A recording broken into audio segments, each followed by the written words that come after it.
Hey there, comic book friends, I'm Travis. Time for another edition of No Capes, where I talk about books that don't have to do with superheroes. Anyway, got a whole bunch of books to talk about this week. Like everything comes out, it seems like. So I'm just gonna, in no particular order, gonna talk about these books. We'll see what happens, right? So, first off, we're gonna talk Low, issue number 1. Rick Remender does the writing on this. Initial reason I picked it up, and it's got Greg Chunichi. I'm killing the last name. On art. When this book was announced, I was really excited about it. Saw some of this artwork. It's very stylized kind of artwork, and was pretty entranced just by that. Basic premise of the story is we're on Earth, or I'm assuming it's Earth, or Earth-like. It's many years into the future. You know, anybody who believes science, we know that the sun is slowly expanding, and as it expands, obviously, it gets closer to the Earth's going to get hotter, and we're going to get more radiation and all that kind of stuff. Well, that's where they're at in this. To the point where they've moved underwater, and they've obviously been underwater for generations, living in underwater cities, because the radiation is so bad on the surface that no one can live there. The goals of some of the characters in this, there is a wife who seems to be more science-oriented, and she is constantly scanning satellites that have all been shot up into space. She's trying to find another planet, trying to figure out where they might be able to figure out how to get away from where they're at now to go someplace else. That's how she views it, as the only way to survive.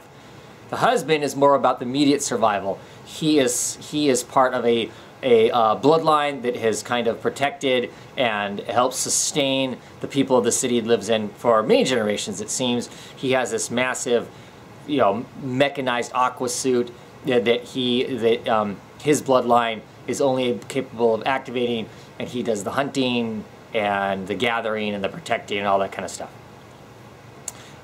This family has 3 children, a older son who seems very book-oriented also, wants something to do with the open sea, with the mechanized suit, or anything like that. And then there's 2 daughters, both who seem interested in this whole aspect of what their family does.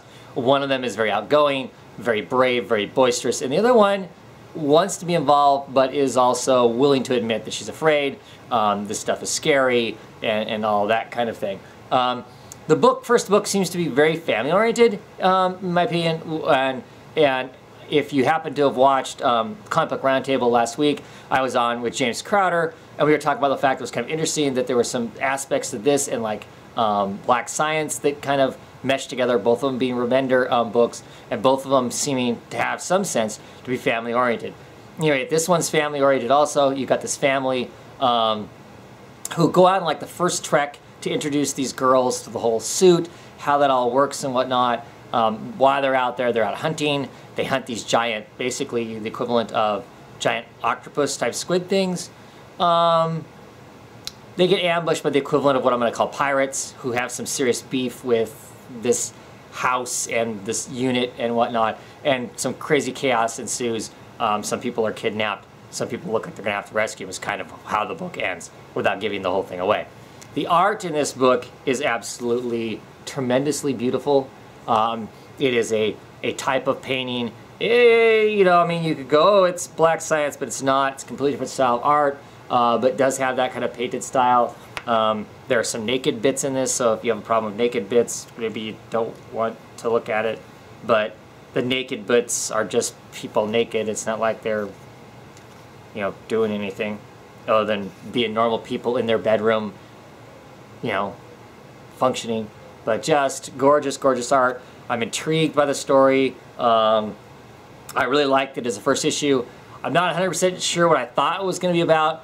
I'm kind of surprised that it's as family-oriented as it is, but that's okay. I'm okay with that.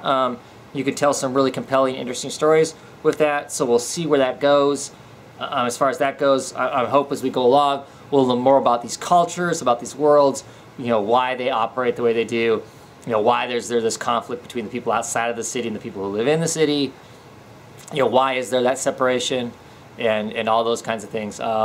Beautiful start to the book, absolutely gorgeous art. I'd probably pick it up just for that. But I think it's an interesting story. If you like lots of other Rick Remender's independent work, certainly I would pick this up. #1 from Image. The Massive, issue number 25. This is the final story arc. We got 5 issues left. This thing ends at issue 30. So this is it. This is the final thing where you maybe get some final answers and some stuff like that. What we get in this issue is we get the idea that another crash is coming. That that this is like a cycle. This is another crash, or maybe this is still part of the original crash. There's a debate on what that is, which is really interesting. We get this giant piece of what looks like flying land. This is kind of hovering over the ocean. That's going to be interesting. What's that about? You know, every once in a while, this book flirts with something that's verges on the supernatural, or what we would all consider impossible by normal standards. I think of like the Megalodon issue that was, I don't know, 15 issues ago or so. Those kinds of things. So, so curious stuff as far as that goes. And then at the end of this, we get Mary showing back up again, who for me is the most compelling character. Her and Callum, but Mary especially. You know, what is she really about? And it sounds like we're going to get some answers to that. Who really is this woman? She has this child now that she's basically going to burden Callum with. And Callum, you know, is dying. He's dying to cancer. So really, really intriguing. Really excited to kind of see where this all ends up at. This is kind of a unique book. It just feels like it's kind of its own kind of a thing. Don't know lots of people that are reading it, but I really enjoy it. I'm sure it's out in trades in some sense or another. If you're interested, it's intriguing just because it's kind of different than the rest of the stuff, like I said. But very, very interesting. Issue 25, Massive, Dark Horse. Next up, the Vertigo Quarterly. This one is Magenta. You know, the first one was the Sienna, the blue. Now we've got this wonderful Magenta. This is an anthology book, so it's got lots of different stories in it. Some of the stories were okay. Some of the stories were just like little vignettes that didn't necessarily grab me one way or the other. You know, some of them were relatively heartfelt. You know, there was one in here about this older girl and a younger girl, and they're going to a funeral, and they you know, they have this imaginary talk with this doll. I really liked it because Nathan Fox did the artwork on it. Jody Hauser did the writing on it, but Nathan Fox, some of you will recognize him. He does most of the FPD, FBP, Federal Bureau of Physics, yeah. Vertigo book, he does all the covers. Well, he does all the art on this, so it's pretty sharp. Really like that. There's a boxing one here that's pretty curious. But these are just like little slices of little stories, anthology. Most of them I don't feel like really what they have to do with Magenta. One of them actually in here is, you know, has to do with Magenta because the girl's hair is colored magenta. And she starts right out by telling you that magenta isn't a real color. You can't find it in the light spectrum and that sort of thing. Well, which is somewhat interesting. You get this kind of horror suspense story that feels like something out of the Twilight Zone about this guy who's kind of like being sequestered away in a log cabin with his brother. Obviously, they've got a lot of history that's not great history. He's supposed to be taking his pills, keep from going crazy. He hasn't been taking his pills, so who knows what exactly he's like. I keep hearing this scraping or rumpling around somewhere, or at least the crazy brother hears it. You know, what ensues then is kind of interesting and whatnot.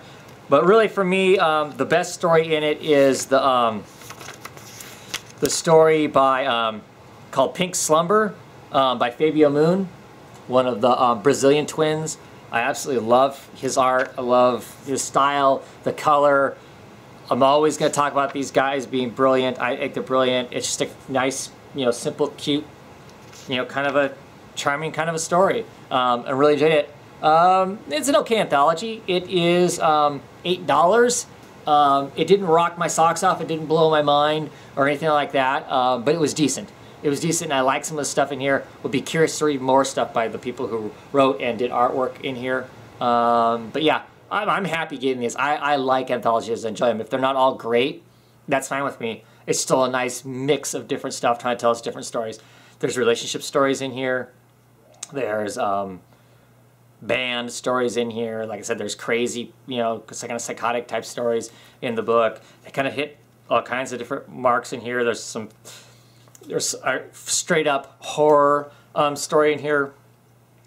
There's a near future story in here where the super rich basically take over the world. They buy all the superheroes, and there's a person here killing superheroes, getting rid of the superheroes to try and give the working class an edge to maybe overthrow the corporations. There's kind of a crime noir boxer kind of a story in it. There's a lot of interesting stuff. It was pretty good. It was pretty good.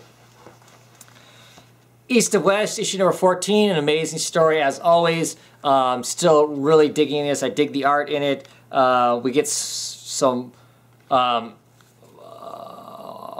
assistant ambassador for the Confederate States. Looks like he's probably going to be the president maybe at some point here. We get the 3 of the 4 horsemen are riling things up. They pull out their, monster. There's just all kinds of amazing crap going on. Some beautiful artwork in here. Death kind of comes to an understanding with the sniper that was shooting at them. They have figured out where his child is at, or close to where his child is at. And of course, the 3 horsemen that are left besides Death have figured out where that the child of Death is at. And so what's going to happen next is going to be all kinds of crazy. Plus, also happening in this, the First Nation, the Native Americans, they've gone to war, obviously, because in the last issue we had this horrible explosion that killed some ambassadors and stuff like that. And they decided to strike at the heart of things, and they go straight for the monolith where everybody goes out to pray and stuff. That's what they strike down in this. So it's going to be really, really intense, really, really cool. Fabulous book. I recommend it for sure. If you aren't reading the singles, pick up the trades.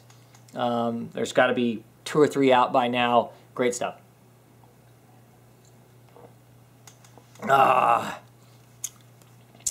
Final issue of Fatale. Issue number 24. Really love this book. I love the way it ended. For me, it was a satisfying ending to the story, because I just was not sure exactly how this thing was really going to square away at the end of it. And to some degree, I'm shocked. I mean, some of the people I thought were going to be screwed got screwed for sure. Some wonderful art. Some of the people I thought there's no way they're going to get out of this somehow managed to scrape their way out of it. Somehow managed to save themselves. There's a story at the beginning of this that has to do with medieval times, and I'm still pondering. I'm going to read it again. Still pondering over exactly what that story told me and what's the real significance of that part. But yeah, still really enjoyed it. I'm going to miss Josephine. And I really like Josephine. Josephine scares me, but Josephine really is also very intriguing and very interesting. Ed Brubaker does an excellent job of writing this character, and Sean Phillips illustrating her to, at least for me anyway, as a guy, to kind of in some sense feel that enrapture and that entrancing that she basically does to every guy in this book, with the exception of one person. So yeah, I really enjoy it.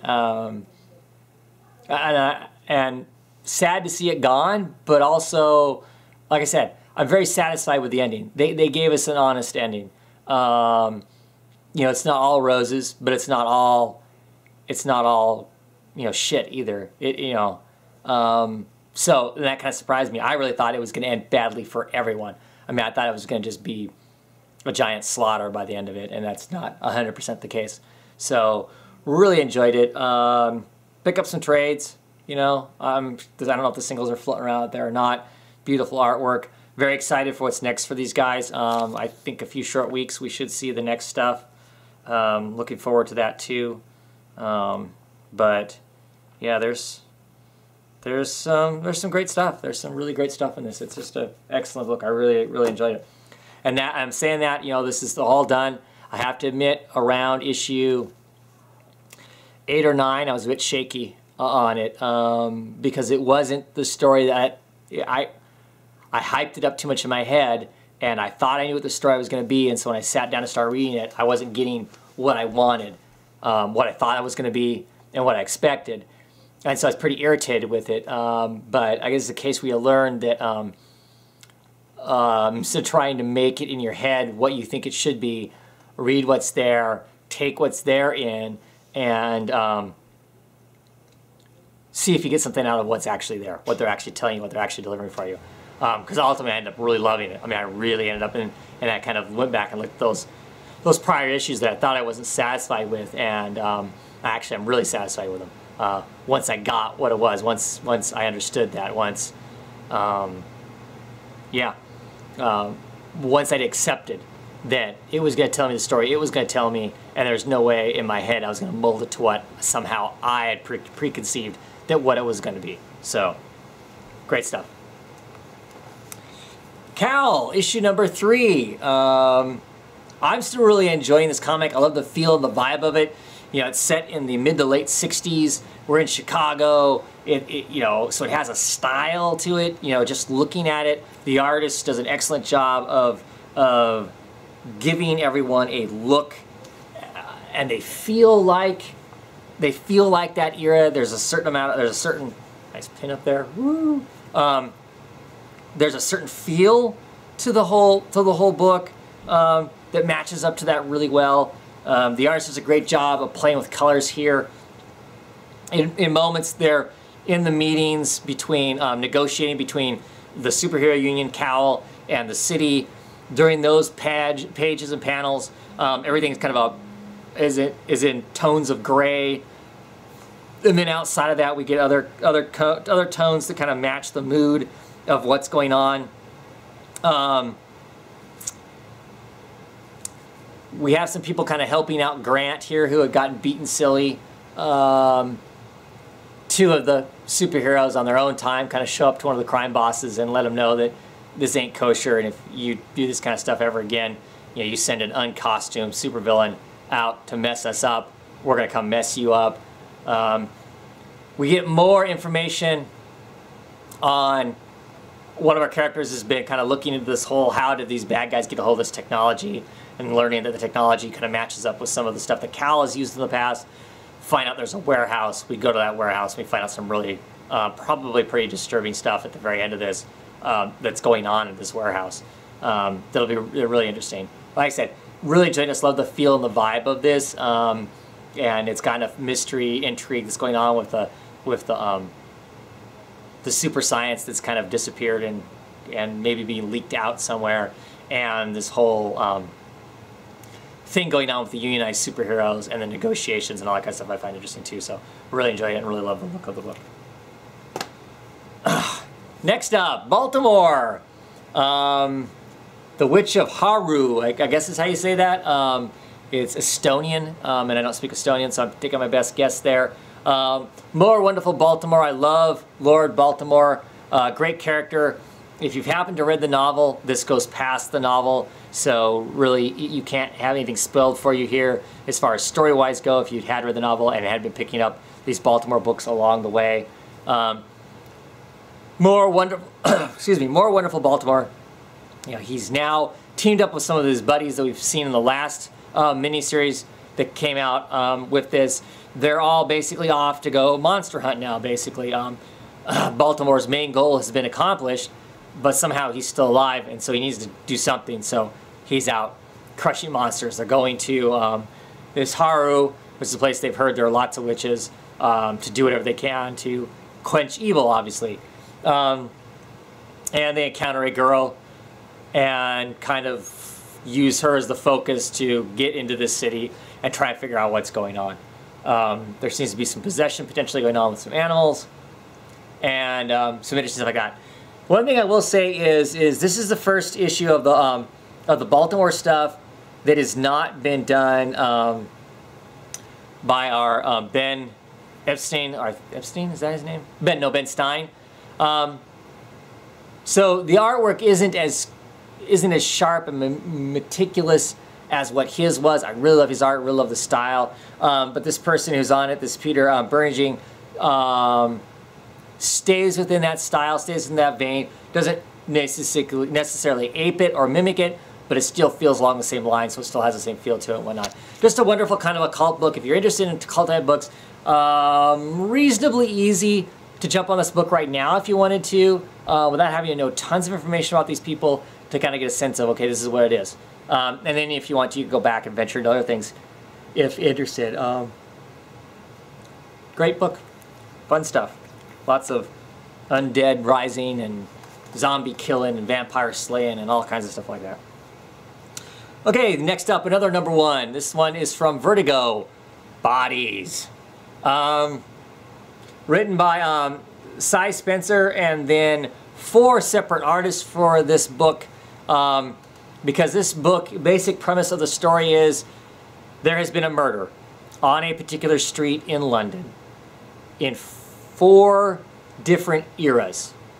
All on the exact same day, but different years apart, all on the exact same street. And as a matter of fact, when you read through the first issue, you find out the body has been mutilated and killed in the exact same way. Book starts out in modern times. There's some rioting going on in the East End with some fascists, you know, being anti-Semitic, not anti-Semitic, but anti-Muslim and that sort of thing. And so we discover an investigator who happens to be a female Muslim. They encounter this body, get kind of her story and her perspective on the body and what's happened. You know, her trying to figure out, is it somebody that the police beat up too bad? You know, is it a hoodlum that they beat up too bad or something like that? Then it rolls into the 1890s, a la Jack the Ripper. Well, here, I'll show you just a little bit of art. The modern one has a very modern art style to it. Perfect. Perfect for 2014. Then you get the 1890s Jack the Ripper era, and it looks more like a Dark Horse book to me. It has that kind of Hellboy-esque Baltimore kind of a feel to it. Body in the same street, same sorts of damage done to the body, and this case, the Jack the Ripper is out there ripping people up at this exact same time. They pretty quickly deduce, obviously this is a guy, wasn't done by Jack the Ripper. You know, what is it kind of a thing? You get some other peculiars that go on in this. Each one gives us a little bit of clue to some things which are really strange. Then we hit 2050, the future, and you get this kind of lime greens and yellows colored. It's really strange. This woman, detective, she's setting on the body here. She's trying to figure out what the word corpse. She's forgotten the word corpse. It's like they don't use language a whole bunch, and so she's lost a lot of words, and she's working through her brain to try and figure out what those words are to describe what's going on, which is really interesting. She gets indoors, and once she gets indoors, then things turn kind of a pinker thing. She's a little more lucid, so I don't know if she's bombarded with radiation or exactly what's going on, but she's investigating this body too, which is really strange. She gets visited by some spirits potentially that are really interesting. And then we get the 1940s, and it has more of a pulpy, gumshoe kind of a look to it, and some stuff goes on there. And yet again, we have this body in the same alley with the same sorts of damages on it, and that's how it ends after us having seen all these different, these 4 different slices. So this is a mini-series, 1 of 8. Very interested to see what's going on. Why is this body in all those different time zones? Is this going to have to do with a ritual killing, that on these certain dates, these certain eras, they had to do this? Is it, is there some sort of a dimensional bleed, and this body literally is sitting in all 4 of these places at the exact same time somehow? You know, what's going on? Very curious, very like the different art style changes and whatnot. It doesn't feel jarring because each one matches the era, and so the second you start to read it, you're instantly in that era, in that feel of the story, and it works really well and really great. Taking another drink here, sorry. Okay. The final issue of Wake, issue number 10. Oh boy. So, anybody who's been following along knows the first 5 issues of this I absolutely loved. That was like the perfect horror type book. I actually own original pages of artwork for some of the issues. It was so amazing. And of course, we had this second half, which has just been kind of really weird. I mean, most of us can't really remember what happened in like issue 7 and 8 at all. 9 kind of got us to where we're at now. And then in this issue 10, I thought there's no way they're going to be able to fix this whole thing and give us a story by this 10th issue and answer some questions for us and things like that. Well, they do, but the way they do it is kind of like a, I don't know, you know, for lack of anything else, I want to call it kind of a giant information dump. They gave us this giant information dump, this giant wiki information dump here to explain everything that's going on. And it does. It explains it all. I can accept exactly what happens here. All the stuff that goes on in this makes perfect sense now. I get it. The whole thing, what was all going on, you know, the weird Mars thing, the laser cannon, all that crap that was shown in different pieces that were really curious, really what the hell it was about, all make perfect sense. All make beautiful sense in here whatsoever. But instead of telling us in a story all that stuff to make it make sense, it literally was just a giant, you know, one person stand here and give the latest main character all this information, dump all this stuff on my. Love the idea. The idea of this is amazing, the way this ends. I don't want to tell you because I know a lot of you are some of you are out there picking it up and whatnot. Does the whole thing end beautifully? I don't know. I would go out and buy the first 5 issues, that first trade or whatever, and I would give that people to give still. And I would not even tell them there's a second half to it, because that's amazing and a really creepy, horrific way for the book to end and the characters to end and all that, as a kind of deep sea, The Thing horror type book. If you're more adventurous, pick up the second half. It is its own book that happens to have some things in common. Then at the very end, they kind of tie it all together and kind of explain how, why what it is what it is. Whereas the first issue is this kind of slow moving, well, not slow moving, but this very short time, a span, very interesting, very creepy, very moody, had a lot of ambiance. This one has some aesthetics of course in Murphy's artwork, this kind of this future where things are modern but not modern at the same time. Conventions are really kind of different. It's a very stylized book, kind of a water world-esque kind of a thing going on. And it's fine. It's fine for a you know, post-apocalyptic future of sorts. And like I said, I love the idea of it. I love some of the conversation that goes on in it around that. And I still think about it, you know, what these mermen are, what humans are, how that whole thing works together is really interesting. I just don't think this ended in an executed way that made it the brilliant book that the first 5 issues were. So I don't know if that made any sense at all. I liked it, but I didn't like it, I guess is what it comes down to. Okay, Black Science, issue number 7. Another family book written by Rick Remender, or at least I see this book as a family book. It's about this family unit and how they're surviving this craziness that's happened, especially now because some of our main characters are gone. Now it really is about these few people that are left surviving. Typical Black Science in the art, in the crazy stuff, the fish carriages that they have and that sort of stuff in this that are all really interesting and everything. Some really dynamic and interesting action shots through this. We get a hero in here that would not be the expected hero. And it's really curious you get some of his backstory and some of his back history to know why he's doing this, which I find really interesting, that even though he's probably the most despicable character that we've come across in the group, he does have a few redeeming qualities, and those have been played on him enough that he's actually doing something to be helpful. Gosh knows what happens next. I mean, hell, by the next issue, everybody else that was introduced in the first of the book could be dead by then. But we'll see if that's really what happens or not. Still really loving this. Love the sci-fi of it. Love the look of it. The art is amazing. Very fanciful and very fun and dynamic. And I'm interested in the characters to know what happens, especially when it looks like so many of them are going to be suffering fatalities here soon. What's going to be left of the book if that's the case. So stay on board to keep reading that. 10 grand, issue number 10. Won't say a whole lot about this. I think if you watch anybody else's reviews that are out there, I think most people are saying, well, this is kind of Hellblazer-esque. He kind of pulls a John Constantine in here, which is right. And it's easy to make that reference because he's in hell, he's dealing with heaven and hell, and he is attempting to play a fast one on one of the groups in this. Ultimately, he does, but not because he knew he could do it.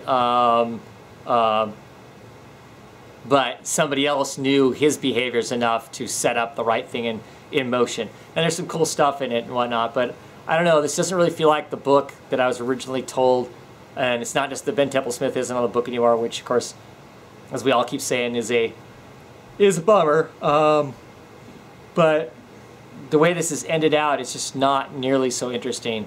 And it's pretty simple and straightforward in a lot of it. So, yeah, okay. Don't got a lot to say about it otherwise. Veil. Issue number 4. I think there's only one issue left of this, which puzzles me. This hasn't been Greg Rucka's strongest writing. I mean, I'm interested in some of the characters and whatnot, but this issue didn't really deliver a whole lot. It's got some great scenes in it. You know, this rat that's been kind of hanging along with Veil this whole time, who possesses a guy, and the way he goes about possessing him is kind of cool and creepy. There's some interesting elements. The art is intriguing and strange because it's so visually different than a lot of other art you see in comic books. And it's in the coloring that the visual is. But I don't know. It's lacking something. Unless like the next issues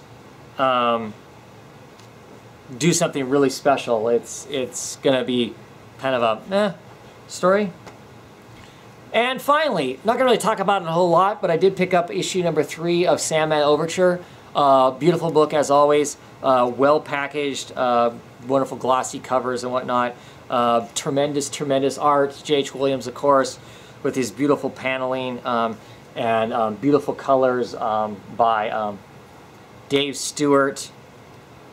Just makes for an incredibly amazing book, which I did read. This is hard to read right now. There's lots of mysteries in it and things I'm unsure of, but that has to do with as much the fact is I think it was either 3 or 4 months before when issue 2 came out, which is a real problem as far as trying to stay excited about reading this right now because the gap is so large in between. I'm excited to pick it up in singles. I will continue to pick it up in singles. Happy to do that until it's all done. Then I'll sit down and read the whole thing all at once like a trade. I'll probably buy the trade too, quite honestly, because I have all the other Sandman in singles and in trade. But yeah, gorgeous book. If you've been reading Sandman and you want the singles, keep picking it up.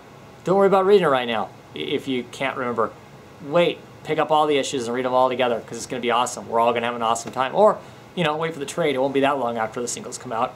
I'm sure that the trade will come out and it'll be beautifully awesome too. And read it and we can all hang out and talk about it. How awesome it is to see some of that gorgeous artwork, if nothing else. And probably a pretty, from what I've read so far, I'm intrigued. And probably a pretty sharp story from Neil Gaiman. Anyway, that's it for this week.